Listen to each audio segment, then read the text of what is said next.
Oke baik, Assalamualaikum warahmatullahi wabarakatuh. Bapak Ibu guru yang terhormat, kembali lagi di channel Guru Obat 21, media informasi dan edukasi.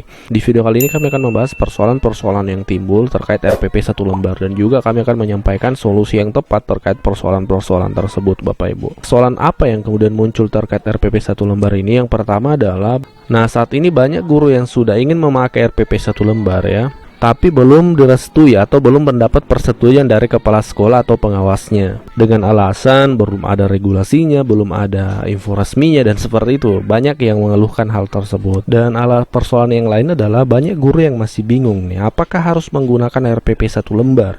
Saat ini misalnya guru A sudah nyaman dengan format RPP 13 komponen itu.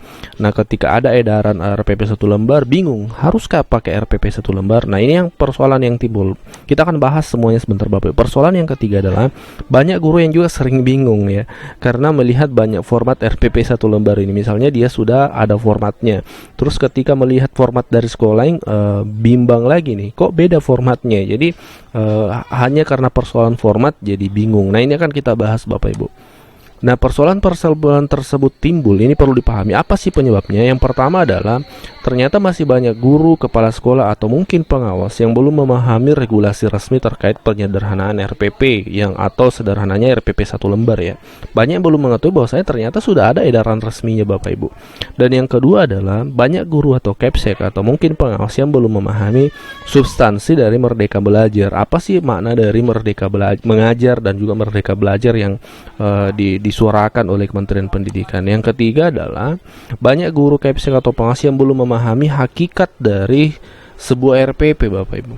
Ya, sehingga ada mungkin guru atau kepala sekolah atau mungkin bahkan pengawas yang memaksakan satu format RPP kepada guru di sekolah, misalnya seperti itu. Nah, ini yang kita bahas kemudian. Nah, terkait regulasi penyederhanaan RPP atau RPP 1 lembar Bapak Ibu, ini adalah surat edaran resminya nomor 14 tahun 2019 dari Kementerian tentang penyederhanaan rencana pelaksanaan pembelajaran. Jadi untuk guru, kepala sekolah atau pengawas yang masih berasumsi bahwasanya RPP 1 lembar ini belum ada informasi resminya, ini adalah jawabannya Bapak Ibu ya. Untuk teman-teman guru bisa diperlihatkan kepada pihak yang masih belum merestui Bapak Ibu untuk menggunakan RPP 1 lembar.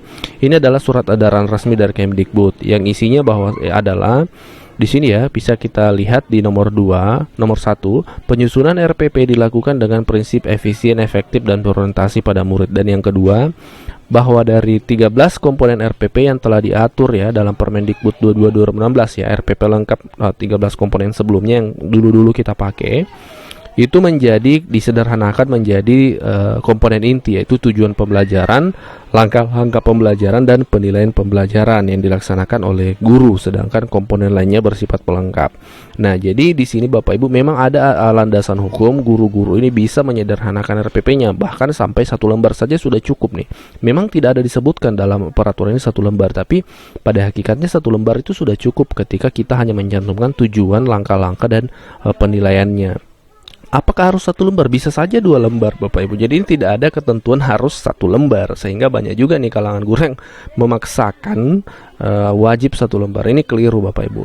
Nah, yang ketiga adalah perlu dipahami nih di sini, sekolah, kelompok guru mata pelajaran sejenis dalam sekolah, KKG atau MGMP itu, atau individu secara bebas Bapak Ibu ya, secara bebas dapat memilih, membuat, menggunakan, dan mengembangkan format RPP secara mandiri untuk sebesar-besarnya keberhasilan belajar murid. Jadi Bapak Ibu, ini terjawab juga ya untuk teman-teman guru yang misalnya sudah nyaman dengan format yang lama. Bapak Ibu tidak wajib kok untuk menggunakan format RPP 1 lembar itu. Yang penting adalah sebenarnya bukan persoalan formatnya, mau RPP berlembar-lembar atau 1 lembar saja. Yang penting adalah Bapak Ibu merasa merdeka menggunakan RPP itu, dan kemudian bisa berujung pada tercapainya tujuan pembelajaran. Itu intinya. RPP berlembar-lembar atau 1 lembar itu tidak masalah. Yang penting adalah RPP tersebut betul-betul bisa membantu Bapak Ibu mencapai tujuan pembelajaran. Apalah artinya RPP berlembar-lembar kalau pada akhirnya toh hanya disimpan pada saat untuk keperluan misalnya supervisi atau pengawasan dari pihak pengawas seperti itu. Ya, jadi yang penting adalah RPP tersebut betul-betul digunakan untuk mencapai tujuan pembelajaran. Dan yang perlu dipahami bahwasanya guru ya kalau menggunakan RPP 1 lembar juga itu tidak mungkin hanya mengandalkan RPP 1 lembar saja Bapak Ibu. Tentu butuh materi untuk diajarkan. Oleh karenanya tentu butuh lampiran materi ajar. Bagaimana cara menyampaikan materi ajar itu? Nah, tentu butuh lampiran media pembelajaran. Kemudian bagaimana cara menilai apakah tujuan pembelajaran sudah tercapai? Tentu butuh lampiran rubrik penilaian ya. Nah, inilah sehingga RPP 1 lembar maupun RPP 13 komponen yang berlembar-lembar itu pada hakikatnya sama saja. Karena yang terpenting adalah ini Bapak Ibu ya, materi ajarnya, kemudian media pembelajarannya dan rubrik penilaiannya. Dan dalam RPP 1 lembar itu ada juga langkah-langkahnya. Itu yang penting sebenarnya. Jadi ketika Bapak Ibu sebenarnya ketika menggunakan RPP berlembar-lembar, silahkan kalau memang itu merasa membuat Bapak Ibu merdeka dalam mengajar.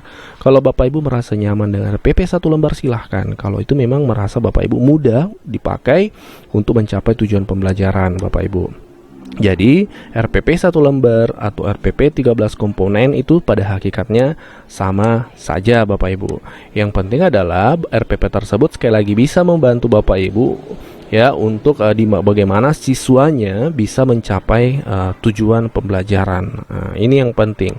Jangan sampai RPP tersebut ya hanya disimpan di lemari, bukan sekadar dibuat lalu disimpan di lemari ya.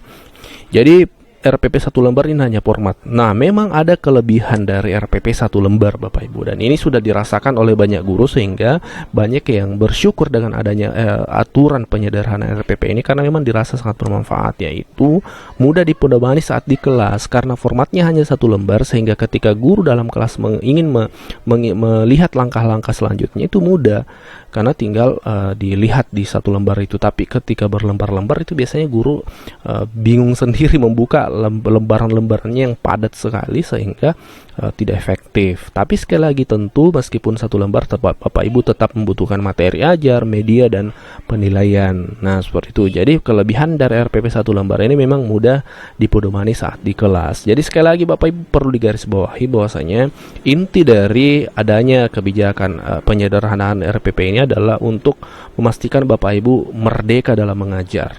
Kalau Bapak Ibu merasa nyaman, merdeka dengan RPP 1 lembar, silahkan dipakai itu.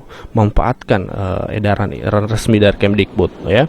Kalau Bapak Ibu memang merasa lebih enak kalau misalnya RPP-nya lengkap dengan 13 komponen itu, ya berlembar-lembar itu, silahkan ya, tidak ada paksaan karena memang dalam edaran tadi tidak ada disampaikan harus format ini.